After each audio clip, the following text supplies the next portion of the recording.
morning, students. Today we are going to discuss here some examples of dimensional analysis and all. In the last video, I have discussed a numerical which was from NCERT exercise based on the dimensional analysis. Today, take some more examples of the dimensional analysis. So, first question.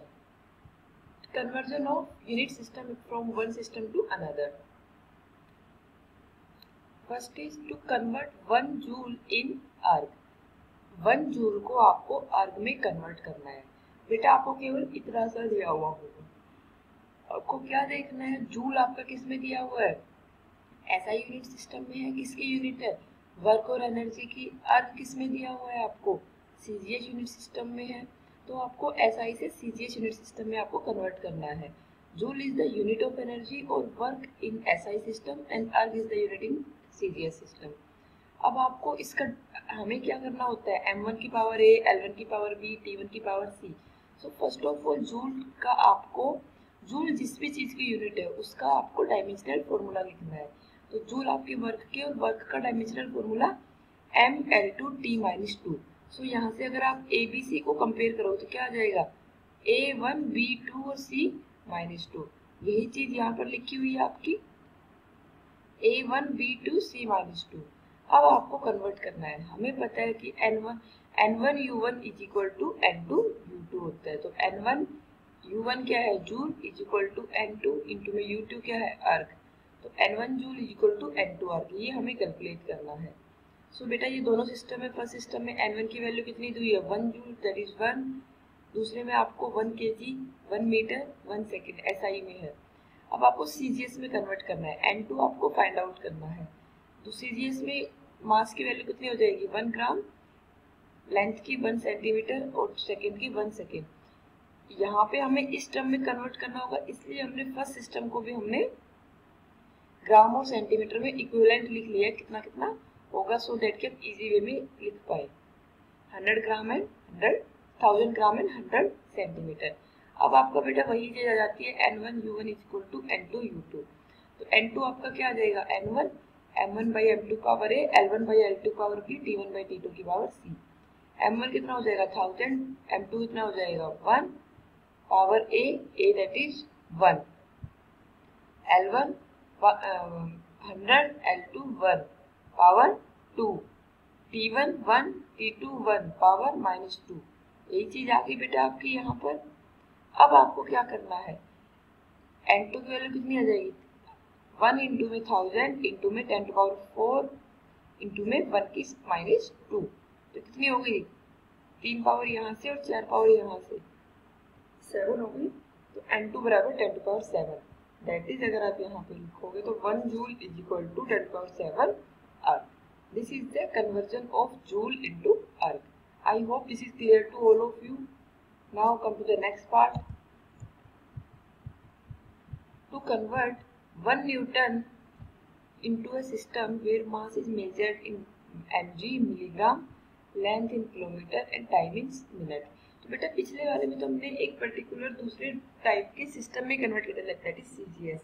But इस method की help से आप जिस भी random quantity में चाहते हो कि आपका ये क्वांटिटी इस चीज में मेजर हो जाए, दूसरी फिजिकल क्वांटिटी इस चीज में मेजर हो, इस तरह से आप किसी में भी रैंडम भी कर सकते हो. जैसे हमने इसमें मास को मेजर किया मिलीग्राम में, लेंथ को कर दिया किलोग्राम में और टाइम को कर दिया मिनट में. इस कन्वर्जन को भी आप कर सकते हो. न्यूटन हमें पता है फोर्स की यूनिट है, न्यूटन हमें ऐसा यूनिट सिस्टम में दिया हुआ है. तो सबसे पहले तो फोर्स की ऐसा यूनिट सिस्टम में इसका फॉर्मूला लिखो. क्या हो जाएगा बेटा, केजी मीटर पर सेकेंड स्क्वायर. और आपको कन्वर्ट किस में करना है, मिलीग्राम किलोमीटर पर मिनट स्क्वायर में. इसी में आपको कन्वर्ट करना होगा. The dimensional formula for force is what, ml/t-2. तो a वैल्यू कितनी हो जाएगी 1, b वैल्यू कितनी हो जाएगी 1 और c वैल्यू कितनी हो जाएगी -2 by comparing the dimensions of m, l and t. अब बेटा आपको दोनों यूनिट सिस्टम की टेबल बनानी है. कैसे बनाओगे, फर्स्टली आपको लिखना है n1 की वैल्यू कितनी दी हुई है 1, n2 की वैल्यू आपको फाइंड आउट करनी है. फिर आपको क्या दिया हुआ है, मास दिया है 1 kg, लेंथ दिया है 1 मीटर, टाइम दिया है 1 सेकेंड। केजी को किस में कन्वर्ट करना है? 1 मिलीग्राम, 1 किलोमीटर एंड 1 यहाँ मिनट आएगा बेटा, सेकेंड बाय मिस्टेक लिखा है, यहाँ मिनट आएगा, यहाँ मिनट आएगा बेटा। ओके, ध्यान रखना है इस चीज को आपको, वो यूज टू हो रहे हैं ना हर जगह सेकेंड लिखने की। तो अब ये क्या हो जाएगा आपका 1/1000 किलोमीटर 10⁶ mg। अब यहाँ पर आपको क्या करना है बेटा कि n2 बराबर n1, वही आपका फॉर्मूला हो गया। अब सारी वैल्यूज रखनी है 10⁶/1 पावर 1, 1/1000 अपॉन 1 पावर 1, 1/60 पावर -2। जब इसे आप इसको कैलकुलेट करो 10⁶ यहाँ से आया, 10⁻³ यहाँ से आया और 1/63 1/3600 यहाँ से आएगा। पावर -2 ऊपर जाएगा तो +2, तो 3600 आ जाएगा मल्टीप्लाई में। तो ये कितना बन गया सोल्व करके? n2 will be equal to 3.6 into में 10⁶। अब बेटा ये n2 की वैल्यू आ गई, तो 1 newton will be equal to 3.6 into में 10⁶। यूनिट क्या हो जाएगी? मीटर किलोग्राम पर मिनट स्क्वायर। केवल यहीं पे बाय मिस्टेक सेकेंड लिखा गया था। ओके बेटा, इसको मिनट करना। अगला आपका थर्ड टाइप आता है डायमेंशनल एनालिसिस में, reducing relation among the physical quantities. तो बेटा इसमें हमें क्या करना है कि कुछ हमें दिया हुआ होगा, उसका हम रिलेशन कैसे फाइंड आउट करेंगे। The method of dimensions can be sometimes used to reduce relation among the physical quantities. For this we should know the dependence of the physical quantity on other quantities। किस तरह से वो किस quantity पे वो depend करती है, किस तरह से करती है, वो तो हम फॉर्मूला फाइंड आउट करेंगे तो कर लेंगे, लेकिन कोई भी फिजिकल क्वांटिटी जो हमें चेक फाइंड आउट करनी है वो कौन सी अदर क्वांटिटीज पे डिपेंड करती है, like up to 3 physical quantity और linearly dependent variable, and consider it as a product of the type of dependence quantity. जब हम कैलकुलेट करेंगे तो सबको एक दूसरे के प्रोडक्ट के रूप में हम कंसिडर करेंगे कि ये इनके प्रोडक्ट के रूप में कंसिडर डिपेंड करती है। एग्जांपल आपको दिया हुआ है, consider a simple pendulum having a bob attached to a string that oscillates under the action of the force of gravity. एक बोब है जो कि फोर्स ऑफ ग्रेविटी के अंडर में क्या करता है? ऑसिलेट करता है। Suppose that the period of oscillation of the simple pendulum depends on its length. Period of oscillation that is capital T depends on length, mass of the Bob, acceleration due to gravity g, t depends on m, l and g. Derive the expression for the time period using method of dimensions। तो बेटा हमने अभी अभी क्या बोला था कि 3 तक की क्वांटिटी जो होती है उनको हम प्रोडक्ट की फॉर्म में लेके उनका लिखते हैं पावर्स की टर्म में। तो के हमने कोई कांस्टेंट ले लिया, dimension less, L to the power x multiply with, product में लिखेंगे देखो, m to the power y multiply with g to the power z।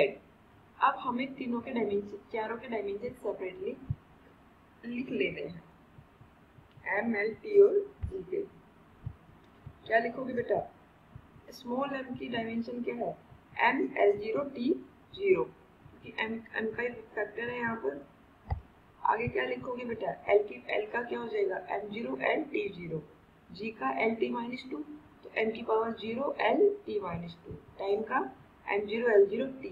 अब ये चारों के चारों जो है, ये अभी जो अपन ने डायमेंशन लिखवाई थी, t equal to k l to the power x, l to the power g और t to the power g to the power z, उसमें रखोगे आप। तो आपका ये आ गया। बेस जब सेम रहते तो पावर ऐड हो जाती है, तो राइट साइड में पावर ऐड हो जाएगी, यहाँ से 0, 1 और 0, तो यहाँ पे पावर कितनी बन गई? y, तो केवल y आएगी। फिर l1 0 और l की पावर z, तो आप क्या बोलोगे? x plus z। फिर t की पावर 0, t की पावर 0, t की पावर -2z, तो ये आ गया -2z। अब आपको क्या करना है? पावर्स को कंपेयर करना है, m की पावर 0, y की पावर m की पावर y, तो y is equal to 0, l की पावर 0, l की power x plus z is equal to 0। Similarly -2z equal to 1, तो z equal to -1/2, y equal to 0 and x equal to +1/2। by putting this relation in the previous relation, तो क्या आ जाएगा? k L to power half G to power minus half, तो आप half को under root की term में लिख सकते हो और माइनस हाफ अगर डिनोमिनेटर में चला जाएगा क्या बन गया टी इक्वल टू के एल बाई जी, और के की वैल्यू हम यहाँ पे 2 पाई लेते हैं, ये जो कि हम दूसरे तरीकों से हम उसको फाइंड आउट करते हैं। हमारा डायमेंशन एनालिसिस था, तो के हमारा डायमेंशनलेस कांस्टेंट है, उसको हम यहाँ से फाइंड आउट नहीं कर सकते। So student, this is all about the finding the relation of dimensional constant, so of any value a. Now this is the last topic of this chapter, demerits of dimensional analysis। बेटा ये theoretical point है, बस इसको read out आपको करते हुए जाना है। The dimensional analysis cannot be used for the following cases: the value of constant in an equation cannot be determined by the as the constant do not have dimensions। अभी हमने बात करी कि हमारा डायमेंशन लेस कांस्टेंट है, तो उसकी value हम जो डायमेंशन लेस कांस्टेंट होता है उसकी वैल्यू हम डायमेंशनल एनालिसिस से फाइंड आउट नहीं कर सकते। Only dimensional consistency and not the physical consistency can be tested. केवल हम डायमेंशनल कंसिस्टेंसी चेक कर सकते हैं कि डायमेंशन ठीक है कि नहीं है, फिजिकली वो चीज़ वैलिड है या नहीं है, ये चीज़ हम डायमेंशनल एनालिसिस से चेक नहीं कर सकते। Dimensional dimensions can be found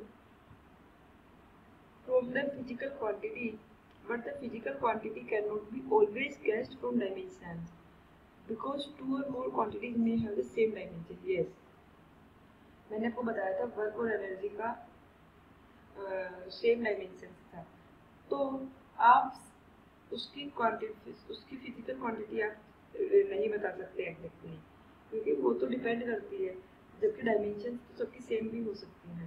the fourth point क्या है बेटा?